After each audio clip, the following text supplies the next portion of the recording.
जब मुंबई में अंडरवर्ल्ड का वर्चस्व बढ़ने लगा तो उससे निपटने के लिए पुलिस को भी अपने काम करने का तरीका बदलना पड़ा। मुंबई पुलिस ने ऐसे अपराधियों से निपटाने का काम क्राइम ब्रांच को सौंपा। क्राइम ब्रांच जब मुंबई से अपराध खत्म करने के लिए मैदान में उतरी तो अपराधियों की शामत आ गई। क्राइम ब्रांच के एनकाउंटर से अपराधी या तो क्राइम की दुनिया छोड़कर सुधर गए या फिर देश से भाग गए। उस दौर में मुंबई पुलिस के एनकाउंटर और उनके एनकाउंटर करने वाले अधिकारी दोनों चर्चित रहे।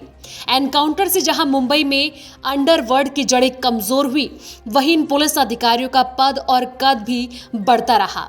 आइए जानते हैं उन पुलिस अधिकारियों के बारे में जिन्हें एनकाउंटर स्पेशलिस्ट कहा जाता है।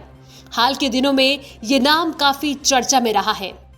एनआईए ने जब सचिन वाजे को एंटीलिया केस में गिरफ्तार किया तब वो मुंबई पुलिस में असिस्टेंट पुलिस इंस्पेक्टर के तौर पर तैनात थे।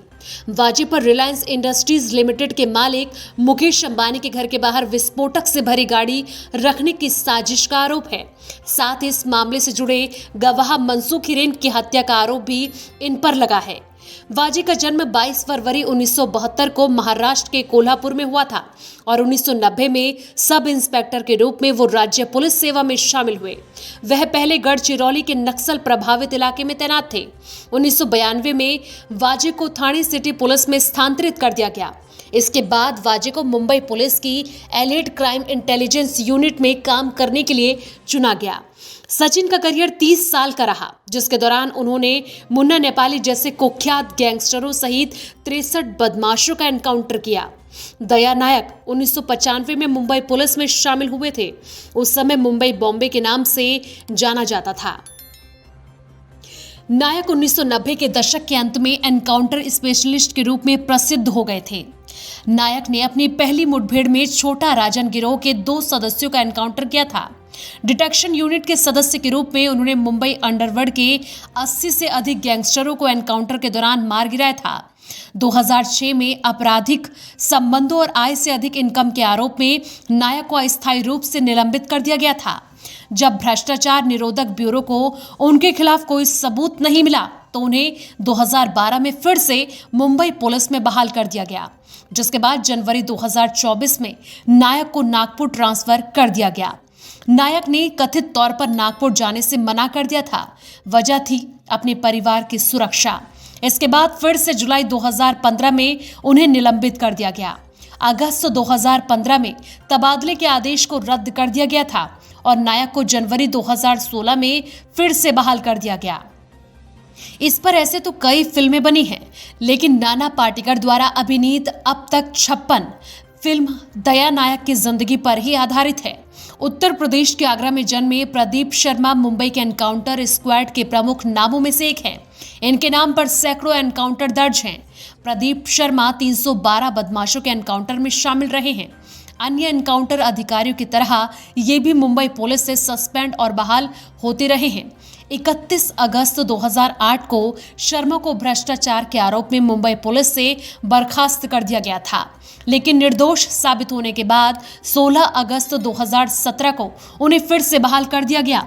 शर्मा ने 35 साल के लंबे करियर के बाद जुलाई 2019 में मुंबई पुलिस से इस्तीफा दे दिया और आधिकारिक तौर पर 13 सितंबर 2019 को शिवसेना में शामिल हो गए। इसके बाद प्रदीप शर्मा ने महाराष्ट्र विधानसभा चुनाव में नालासोपारा सीट से चुनाव भी लड़ा, लेकिन उन्हें हार का सामना करना पड़ा। 17 जून 2021 को उन्हें एंटीलिया बम प्लॉटिंग मामले में फिर से गिरफ्तार कर लिया गया। इस मामले में सचिन वाजे को भी गिरफ्तार किया गया है। विजय सालस्कर मुंबई पुलिस में वरिष्ठ पुलिस इंस्पेक्टर और एनकाउंटर स्पेशलिस्ट थे। इन्हें अलग अलग मुठभेड़ों में 75-80 अपराधियों को मार गिराने का श्रेय दिया जाता है, जिसमें से अधिकांश अरुण गवली गिरोह के सदस्य थे। नवंबर 2008 के मुंबई हमलों में आतंकवादियों से लड़ते हुए सालस्कर शहीद हो गए। शहीद होने से पहले Salaskar anti extortion cell Mumbai के प्रमुख थे। उनकी देशभक्ति और बहादुरी के लिए 26 जनवरी 2009 को अशोक चक्र से सम्मानित किया गया। रविंद्रनाथ आगरे 1983 में एक सब इंस्पेक्टर के रूप में मुंबई पुलिस में शामिल हुए थे। इसके बाद आंग्रे ने मुंबई में 33 कुख्यात गैंगस्टरों और ठाणे जिले में 21 कुख्यात अपराधियों को एनकाउंटर में मार गिराया।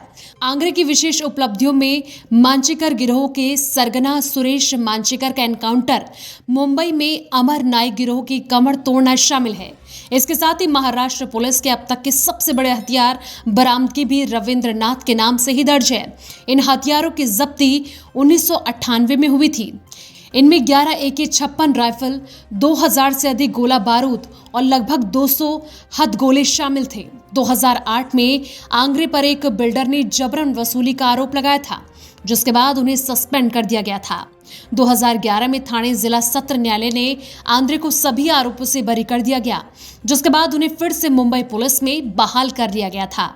बहाली के बाद उन्हें महाराष्ट्र के गढ़चिरौली जिले में स्थानांतरित कर दिया गया, जो नक्सली विद्रोह से जूझ रहा था। इस तबादले को आंग्रे ने स्वीकार करने से इनकार कर दिया, जिसके बाद उन्हें जून 2014 में मुंबई पुलिस से बर्खास्त कर दिया गया।